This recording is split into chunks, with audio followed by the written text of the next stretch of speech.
বুঝলি বন্ধু, ভালো মন্দ ছাড়া কিছু খাইতে পাই না। আরে বালা মন্দ খাইতাছি, বালা মন্দ খাইতে খাইতে পেটটা ফুটা গেতাছে।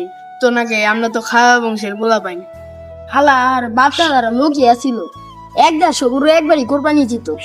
হ্যাঁ, আঙ্গ বাপ দাদারা আগে গরু কুরবানি দিত না। হেরা বলে আঙ্গুতে 11 ফুট লম্বা ছিল। হেরা বলে আবার গরুর তল দাইতো আর যাইতো, তাইলে বুঝ গরুটা কত বড় আছিল। ও আঙ্গ দাদারা বলে বড় বড় গরু কোরবানি দিত। আরে তোর দাদার এই গল্পটা আমিও শুনছি। তোর বাড়ির পালদা যে খালটা গেছে না, ওই খালটা যে পুচ্ছে, তোর দাদাই কইছে যে ওই খালের হেন্দা একটা বড় দামড়া গরু গেছে, এরপরে ওইটা খাল হয়েছে। তোর দাদাও কম করে নাই, তোর দাদা বলে ব্যাগ বড় গরু আসিল।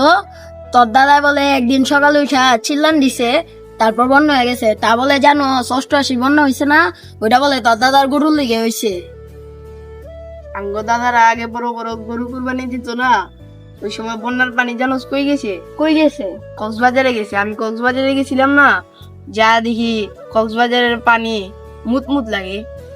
বাদ দে, এসব কথা বলে 6 মাসও শেষ হইব না। ला भोसड़ी के बेटे बेटे ओ बेटा मौज कर दी मौज कर दी।